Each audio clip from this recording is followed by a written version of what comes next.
Murshidabad travel গল্পের এই তৃতীয় পর্বে আপনাদের প্রত্যেককে স্বাগত। মুর্শিদাবাদ ঐতিহাসিক শহর, এর রন্ধ্রে রন্ধ্রে রয়েছে ইতিহাস।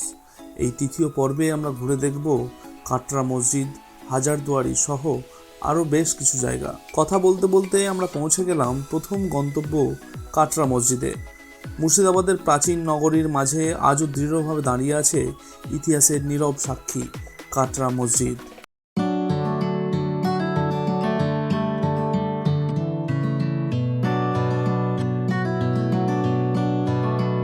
সামনের দিকে তাকিয়ে দেখুন, এটা কিন্তু হচ্ছে মেন মসজিদ।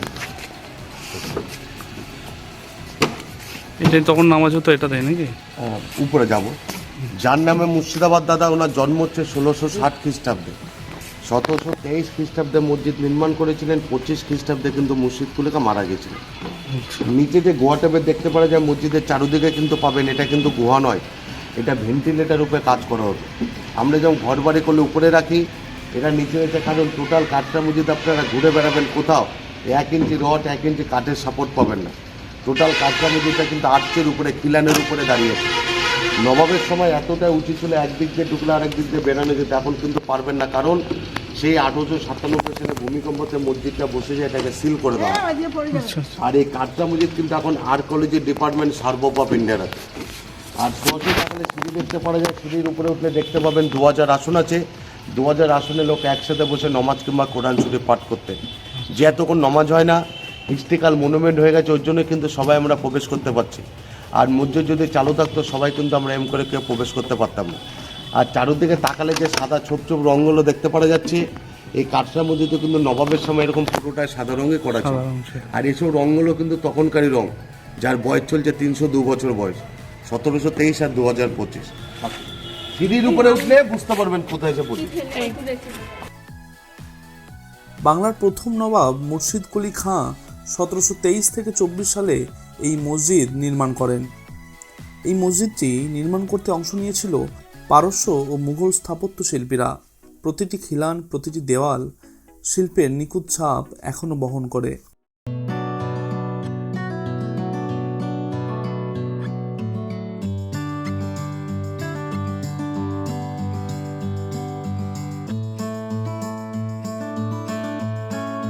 মসজিদের সামনের বিশাল খোলা চত্বর কখনো ছিল হাজারো নামাজির পদচারণায় মুখরিত। এখানে একসঙ্গে প্রায় 700-র বেশি মানুষ প্রার্থনা করতেন।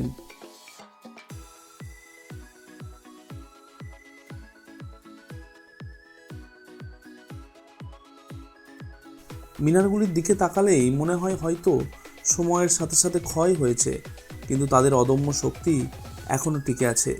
মসজিদের ভিতরেই এক সিঁড়ির তলায় রয়েছে মুর্শিদ কুলি খাঁয়ের সমাধি, অনেকটা তার কন্যা আজিমুন্নেসা বেগমের সমাধির মতো। মুর্শিদ কুলি খাঁয়ের ইচ্ছা ছিল যে মৃত্যুর পর যেন তার কবরের উপর দিয়ে নামাজিরা হেঁটে যায়, তাদের পায়ের ধুলোয় যেন তার অহং, তার পাপ ধুলোয় মিশে যায়। এই মসজিদের প্রতিটি অংশ আজও নিঃশব্দে বলে, এখানে শুধু নামাজ হয়নি, এটা শুধুমাত্র ধর্মীয় স্থাপনা নয়, এটি ইতিহাসের এক মূল্যবান দলিল, যেখানে স্থাপত্য এবং সংস্কৃতি মিলেমিশে এক হয়েছে।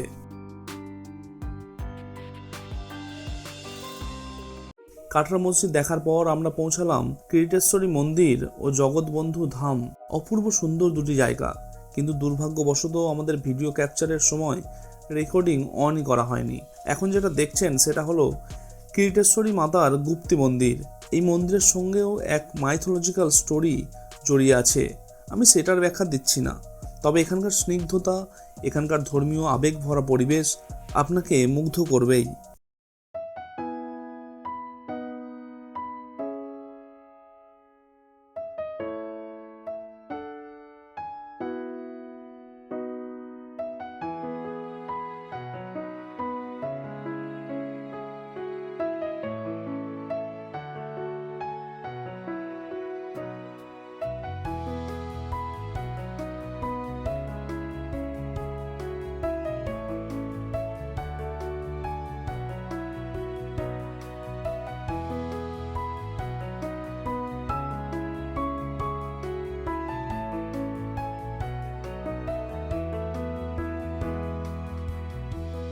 ধীরে ধীরে আমরা আমাদের সর্বশেষ গন্তব্যে পৌঁছালাম। ঐতিহাসিক হাজারদুয়ারি প্রাসাদে। নবাবদের শাসনকাল, ব্রিটিশ আমলের স্থাপত্য আর ইতিহাসের কত অজানা গল্প লুকিয়ে আছে এই রাজপ্রাসাদের দেওয়ালে।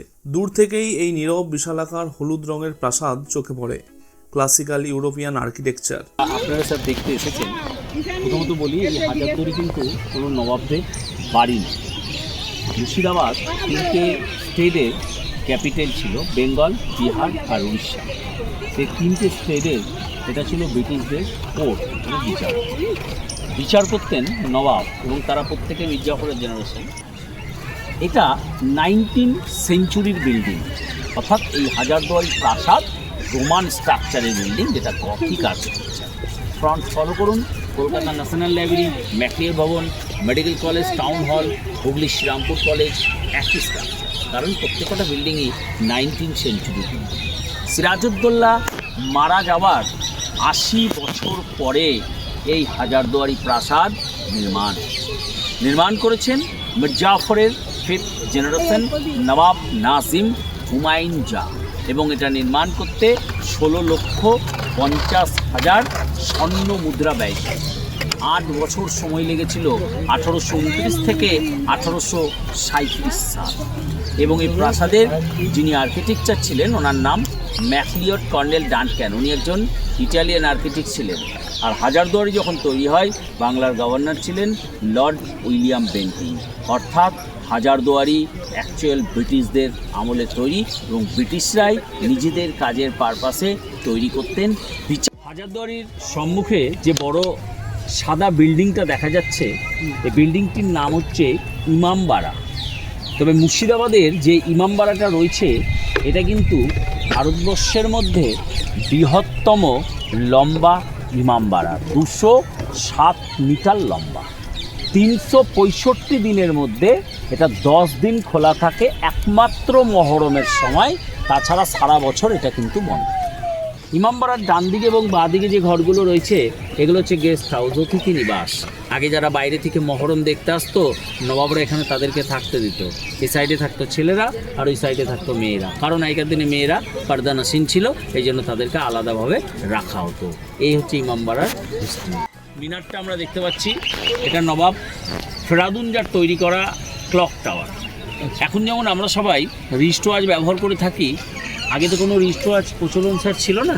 তখন ঘড়ি বলতে পকেট ঘড়ি ছিল, বড় বড় লর্ড, নবাব, জমিদাররা পরতো। সেই টাইমে এই হাজারদুয়ারিতে যে সমস্ত কর্মচারী ছিলেন, তাদের জন্য নবাব ফেরাদুন জাহ এই ক্লক টাওয়ারটা তৈরি করেছিল। জেনে রাখবেন, 6 মাসে একবার চাবি দেওয়া।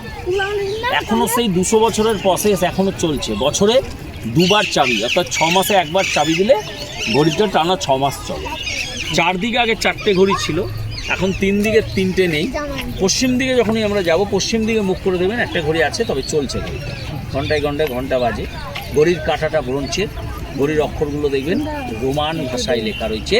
1838 সালে মির্জাফরের 6th জেনারেশন নবাব ফেরাদুন জাহ তৈরি করেছিলেন।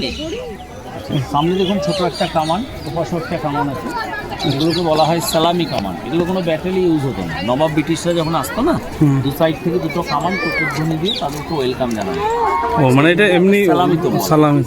আর দেখতে আকারে ছোট বলে না স্যার, ব্রিটিশরা বলতেন স্মল ফাইটার ক্যানন। আর বাংলায় তো গাদা কামান বলাই হতো, কিন্তু মুখ দিয়ে গোলাবার গেঁদে ভরা।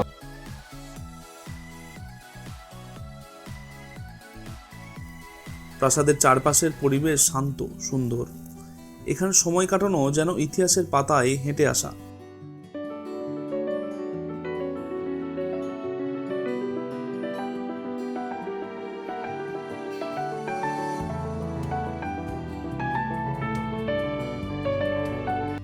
হাজারদুয়ারির ভিতর যে মিউজিয়াম আছে, সেখানে ক্যামেরাবন্দি করা যায় না, তাই কোনো ফুটেজ দেখাতে পারছি না। নবাবদের আসবাব, তলোয়ার, বন্দুক, পালকি, বিরল ছবি, সব মিলিয়ে এক অসাধারণ সংগ্রহশালা। ইতিহাস যেন সামনে দাঁড়িয়ে কথা বলছে। সময়ের স্রোত কত কিছুকে বয়ে নিয়েছে, তবু হাজারদুয়ারি আজও দাঁড়িয়ে আছে এক অটুট প্রতীক হয়ে। হাজারদুয়ারি শুধু কোনো দর্শনীয় স্থান নয়, এটি এক অভিজ্ঞতা, এক সিনেমা, যা নিজের চোখে না দেখলে অনুভব করা যায় না। আজ এখানেই শেষ হলো আমাদের মুর্শিদাবাদ ট্যুরের ব্লগ। ইতিহাস শুধু বইয়ে নয়, এখানকার বাতাসেও ভেসে থাকে। সেই ইতিহাসকেই ধরে রাখার চেষ্টা আমাদের এই ভ্রমণ গল্পে। কেমন লাগলো আমাদের ব্লগটি অবশ্যই কমেন্টে জানান। ভালো লাগলে লাইক, শেয়ার অ্যান্ড সাবস্ক্রাইব। দেখা হচ্ছে আপনাদের সঙ্গে পরের কোনো ভ্রমণ গল্প নিয়ে। ভালো থাকবেন, সুস্থ থাকবেন। ধন্যবাদ।